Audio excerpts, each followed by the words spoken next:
한 절씩 교독하겠습니다.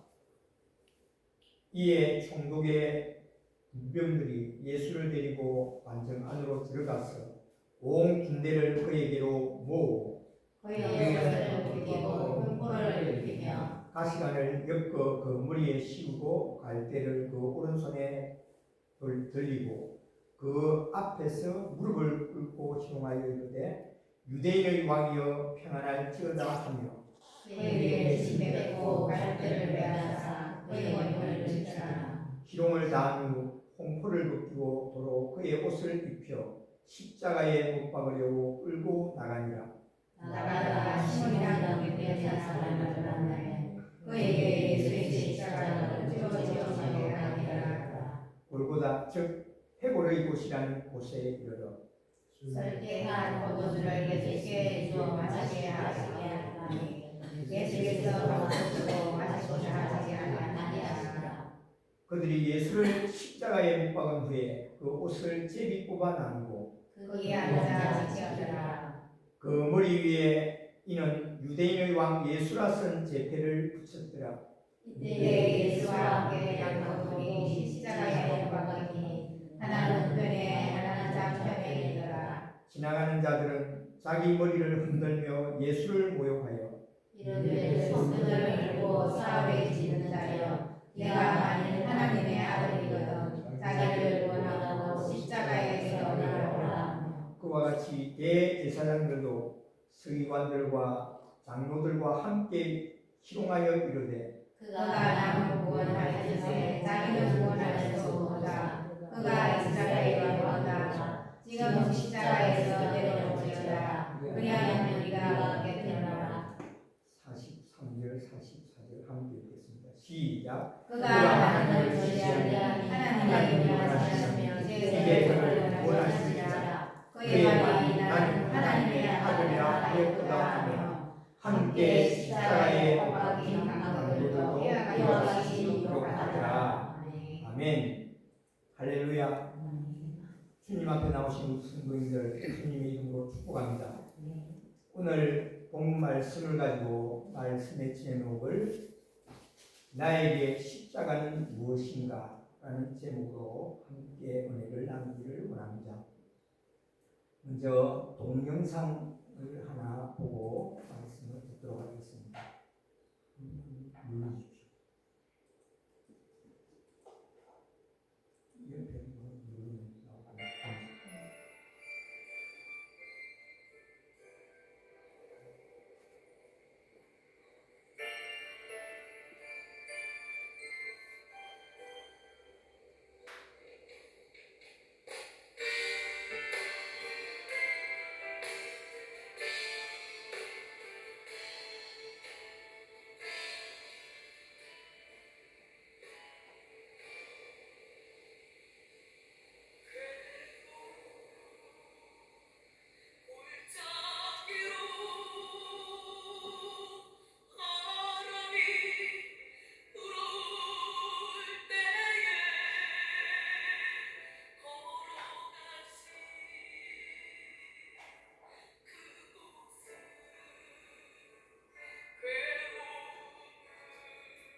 네. 예수님이 십자가에 못 박히신 사건 기록은 사복음서에 모두 기록되어 있습니다. 예수님이 십자가에 못 박혀 죽으신 곳은 해골 모양의 바위 언덕이었습니다. 언덕 이름은 라틴어로는 갈보리라고 하였고 히브리어로는 골고다라고 불렀습니다. 십자가는 악한 죄인을 처형시키는 사형틀입니다. 사형수가 십자가를 지고 현장에 도착하면 옷을 벗기고 십자가 형틀에 두 손과 두 발을 고정시킵니다. 그러면 손과 발이 찢기면서 몸속의 피가 흘러나와 결국 죽게 됩니다. 어떤 예수는 3일 동안이나 고통을 당하다가 죽었다고 합니다. 그런데 예수님은 십자가에 못 박힌 지 6시간 만에 운명하셨습니다. 채찍에 너무 많이 맞아 기진한 상태였기 때문입니다. 그렇게 해서 죄로 타락한 모든 사람의 죄값을 대신 치르셨습니다. 이것이 바로 대속의 은혜입니다. 이것이 바로 복음입니다. 누구든지 우리의 죄를 대신해서 십자가에 달려 죽으신 예수 그리스도를 구주로 영접하는 자는 하나님의 자녀가 되고 영원한 생명인 영생을 얻게 됩니다.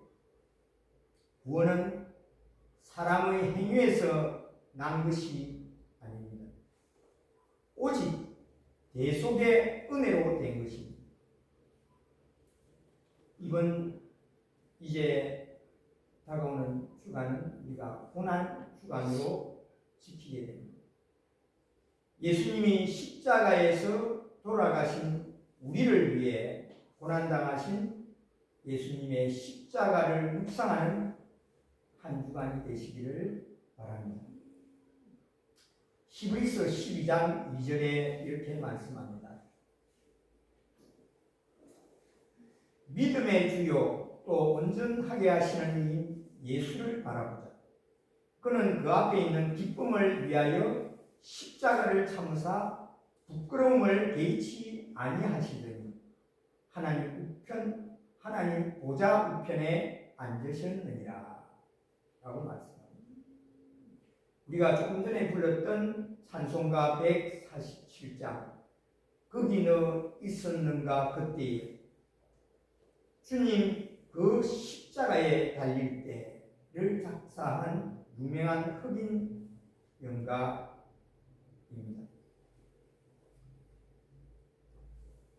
우리는 물론 거기 있을 수는 없습니다. 십자가 사건은 우리가 태어나기 2000년 전에 일어난 사건이기 때문에 그러나 동시에 우리가 그 자리에 있었다는 사실을 깨달아야 합니다. 존 스토트 목사님의 지적처럼 우리는 단순히 구경꾼으로만 거기에 있었던 것이 아니라 음모를 품고 배반하고 흥정하고 넘겨주어서 그분을 십자가에 못 박히게 한 그 모든 일에 참여한 유죄의 가담자로 거기에 있었던 것입니다.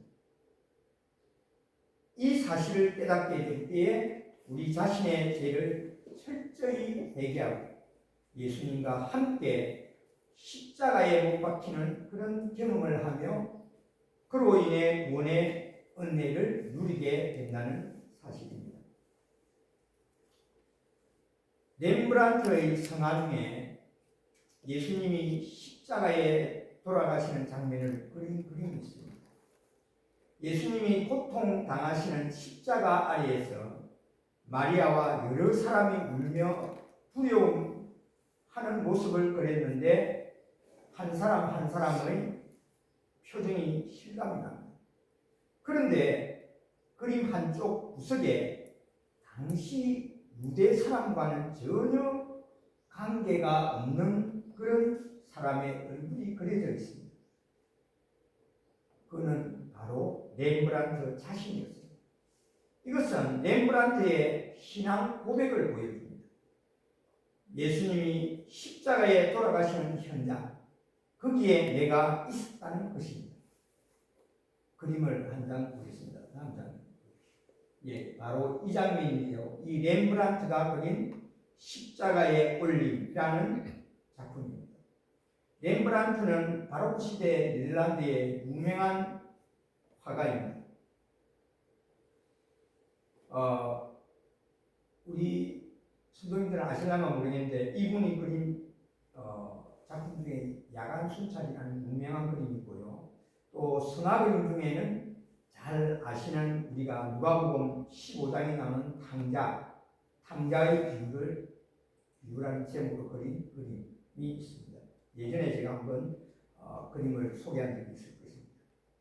그 수많은 작품들 가운데서 이 1633년에 바로 이 작품 십자가의 올림을 그렸습니다. 푸른 베레모를 쓴 사람이 바로 이 렘브란트인데요. 렘브란트 자신이 그리스도를 십자가에 올리고 있습니다. 말하자면 이 작품은 그의 자화상이라고 말할 수 있습니다.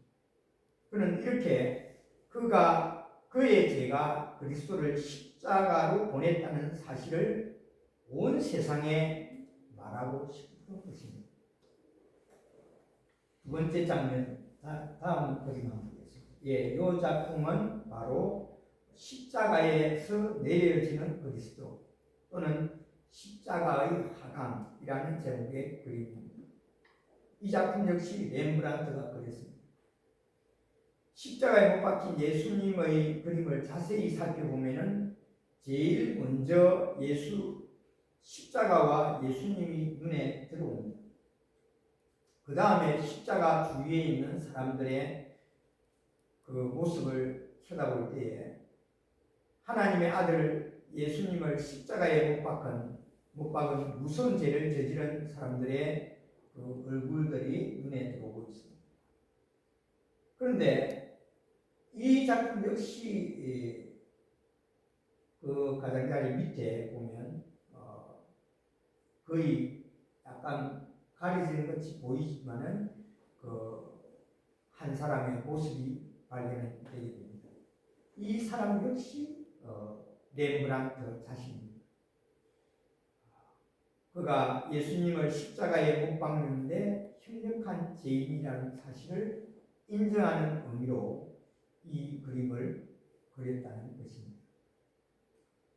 다음 사진을 한 장 보겠습니다. 예, 이 작품은 바로 스페인 바르셀로나에 있는 천재 건축가로 알려진 안토니 가우디가 설계한 사그리아 파밀리아 대성당입니다. 우리가 보통 성가정 성당이라고 부르기도 합니다. 142년이 지난 지금도 공사가 진행 중입니다. 가우디 탄생 100주기가 되는 2026년 내년에 완공 예정입니다.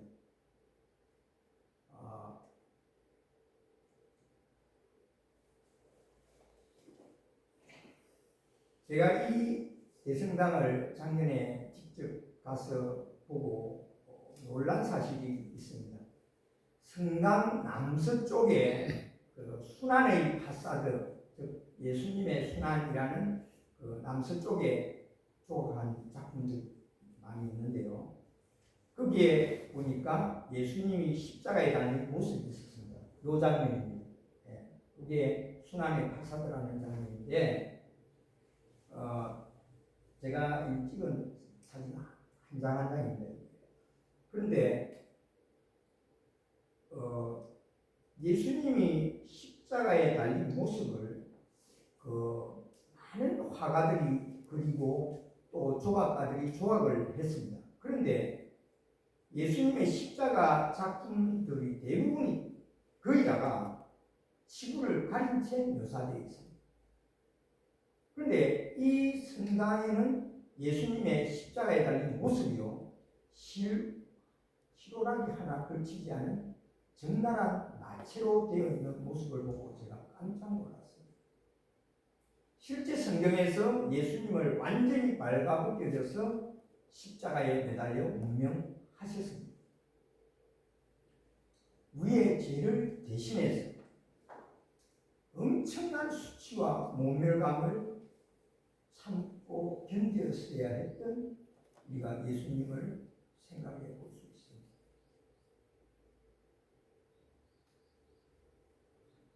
어떤 사람이 이런 말을 했다고 합니다. 예수님이 세상 죄를 지고 죽으셨다고 말하는 것과 예수님이 나의 죄 때문에 죽으셨다고 말하는 것은 전혀 별개의 일입니다. 우리가 예수님을 십자가에 못 박은 사람들을 향해서 가벼운 마음으로 손가락질을 할 수 있습니다. 그러나 나도 빌라도처럼 예수님에 대해 무관심할 수도 있고, 대제사장 가야바처럼 교활하게 될 수도 있습니다.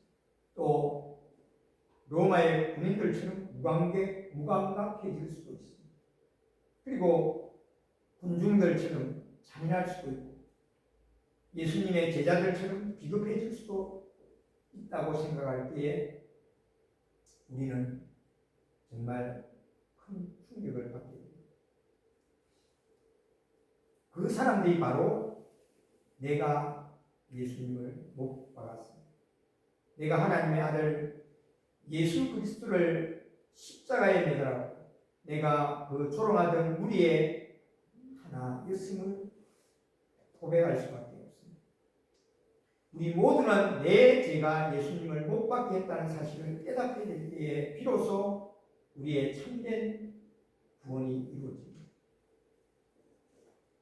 성령님이 우리에게 임하시는 2000년 전 먼 나라 유대 땅에서 일어난 예수님의 죽음이 바로 나를 위한 사건으로 믿어지고 지금 여기에서 나를 구원하는 능력의 십자가로 역사하게 될 것입니다. 예수님이 십자가에 달리실 때에 십자가 앞에는 4가지 부류의 사람들이 있었습니다. 첫째는 십자가에 전혀 관심이 없는 사람들. 당시에 로마 군병들은 십자가 앞에 있었으나 그들의 관심은 오직 현실적인 이익에만 관심이 있었을 뿐이었습니다. 요한복음 19장 24절에 이렇게 되어 있습니다. 군인들이 서로 말하되 이것을 찢지 말고 누가 없나 제비 뽑자 하니 이는 성경에 그들이 내 옷을 나누고 내 옷을 제비 뽑나이다 한 것을 응하게 하려 함이라. 군인들은 이런 일을 하고 라고 기록되어 있습니다. 둘째는 십자가를 회피한 사람들입니다. 바로 빌라도와 구경꾼들입니다. 그들은 예수님이 죄 없이 십자가의 고난을 당하심을 알고도 자기 직책이나 자신의 안전을 위해서 구경만 한 사람입니다. 마가복음 15장 32절에 이렇게 말씀합니다. 이스라엘의 왕 그리스도가 지금 십자가에서 내려와 우리가 보고 믿게 할지어다 하며 함께 십자가에 못 박힌 자들도 예수를 욕하더라. 요한복음 19장 19절에는 빌라도가 패를 써서 십자가 위에 붙이니 나사렛 예수 유대인의 왕이라 기록되었더라. 이렇게 됩니다.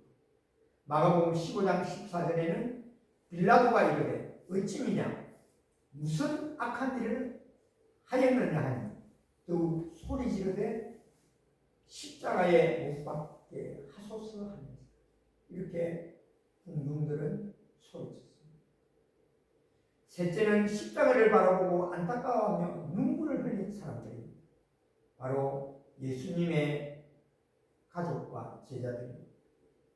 요한복음 19장 25절에 예수님의 십자가 곁에는 그의 어머니와 이모와 글로바의 아내 마리아와 막달라 마리아가 섰는지라 라고 기록합니다. 넷째는 사람을 두려워하여 자신을 숨겼다가 후에 주님의 일에 참여한 사람들, 바로 아리마대 사람 요셉과 니고데모 같은 사람입니다. 요한복음 19장 38절에 나와 있습니다. 아리마대 사람 요셉은 예수의 제자이나 유대인이 두려워 그것을 숨기더니 2일 후에 빌라도에게 예수의 시체를 가져가기를 구하매 빌라도가 허락하는지라 이에 가서 예수의 시체를 가져가니라 라고 되어 있습니다. 요한복음 19장 39절에는 일찍이 예수께 밤에 찾아왔던 니고데모도 모략과 침향 섞은 것을 100리터쯤 가지고 온지라. 즉 이 아리마대 사람 요셉과 니고데모는 나중에 주님의 일에 참여한 사람들이 되겠습니다. 그런데 오늘날에도 예수님의 십자가를 대하는 4가지 부류의 사람들을 생각해 볼 수 있습니다. 이 4가지 부류 사람들 중에서 나는 어느 부류에 속하는가 한번 자신을 돌아보시기 바랍니다. 나에게 십자가가 무엇인지 한번 돌아보는 시간이 되었으면 좋겠습니다. 첫째는 우리의 죄, 우리 인류의 죄를 대신해서 십자가의 죽음을 택하신 예수님께 속한 사람들, 즉 하나님 나라의 주인공이 될 우리 성도들이 예수 그리스도의 보혈의 능력을 믿으며 날마다 주님을 찬양하며 믿음으로 살아가는 그리스도인들입니다. 법이 없어도 살 수 있는 선한 믿음의 사람들인 것입니다. 하나님이 기뻐하시는 일꾼들입니다. 어느 곳에 있든 무엇을 하든 하나님 나라의 의를 위하여 변함없이 살아가는 하나님 자녀들을 말합니다. 둘째는 십자가에 달리신 예수님을 향하여 회개하는 마음으로 주님, 당신의 나라에 임하실 때 나를 기억하옵소서 하고 고백했던 그 십자가의 양편에 달린 강도 중에 한편 강도의 고백이십니다. 많은 사람이 죄를 짓습니다. 그리고 세상에서 손가락질 받습니다. 하지만 그러한 사람들도 예수님을 믿고 영접함으로 인해서 구원을 받을 수 있는 사람들이라는 사실입니다. 아무리 큰 죄를 진 사람이라고 해도 하나님께 진심으로 자신의 죄를 고백하고 용서를 구하고 십자가에 달리셨던 예수 그리스도를 마음에 영접하고 모신다면 천국 백성이 되는 자격이 주어지게 되는 것입니다. 하나님이 요구하시는 것은 이 세상에 있는 어떤 스펙이나 지식이 아닙니다. 오직 순수한 마음으로 주님을 받아들이고 믿음으로 구원을 얻는다는 사실을 우리는 기억해야 합니다. 셋째는 십자가에 달린 예수님을 보고 빈정거리며 무신론적인 삶을 살아가는 자들입니다.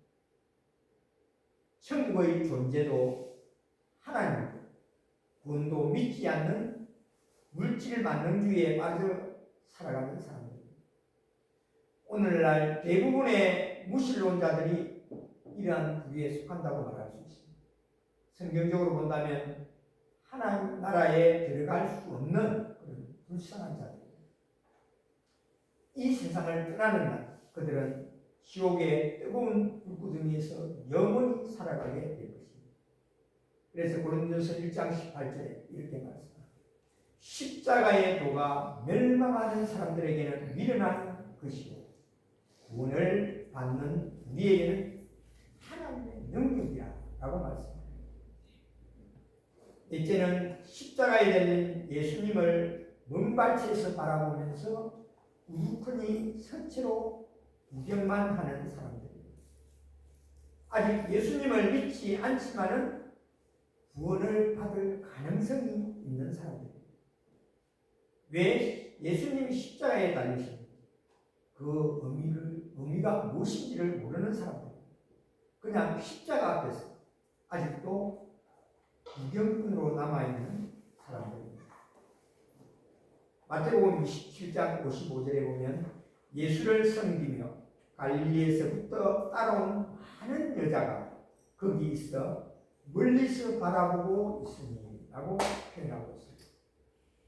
이렇게 네 가지의 부류의 사람들을 생각하면서 우리가 첫 번째 사람은 정말 하늘의 축복을 받을 하나님의 자녀고 하나님의 성도들입니다. 두 번째 사람들도 회개하고 하나님의 사랑을 받은 천국 백성입니다. 하지만 세 번째 사람은 회개하지 않는다면 구원의 가능성이 전혀 없는 지옥 백성이 될 것입니다. 네 번째 사람들은 복음을 받고 믿기만 하면 구원 받을 수 있는 사람입니다.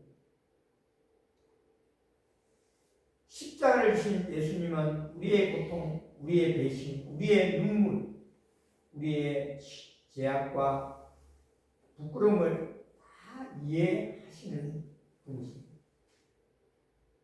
그래서 내 죄를 담당하시고 그 보배로운 피를 쏟아내십니다. 예수 그리스도의 십자가 보혈 때문에 우리는 구원을 받았습니다. 십자가는 구원입니다. 십자가는 능력입니다. 십자가는 소망입니다. 우리는 십자가 앞에서 내 자아와 고집과 욕심을 못 박아야 합니다. 오늘 우리 오전에 우리 목사님 말씀을 통해서 우리가 누구든지 예수님을 따라가는 자신을 부인하고 자신의 십자가를 지고 주님을 쫓아야 한다는 사실을 다시 한번 우리가 마음에 고백하고 다짐하면서 주님 앞에 나아가기를 원합니다. 마태복음 16장 24절에 이에 예수께서 제자들에게 이르시되 누구든지 나를 따라오려거든 자기를 부인하고 자기 십자가를 지고 나를 따를 것입니다. 라고 말씀했습니다.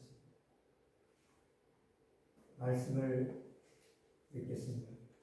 예수님이 십자가에 죽으심으로 말미암아 우리가 구원의 큰 복을 받았기에 주님은 그 복을 가지고 희생하고 사랑하고 헌신하며 충성하라고 말씀하고 계십니다. 이 시간에 십자가 골고다 언덕으로 우리가 나아가기를 원합니다.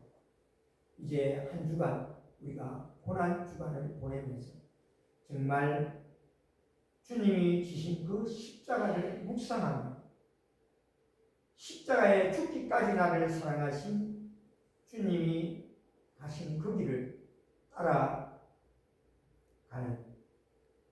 저와 우리 모든 성도님들 다 되시기를 주님의 이름으로 축원합니다. 기도하겠습니다.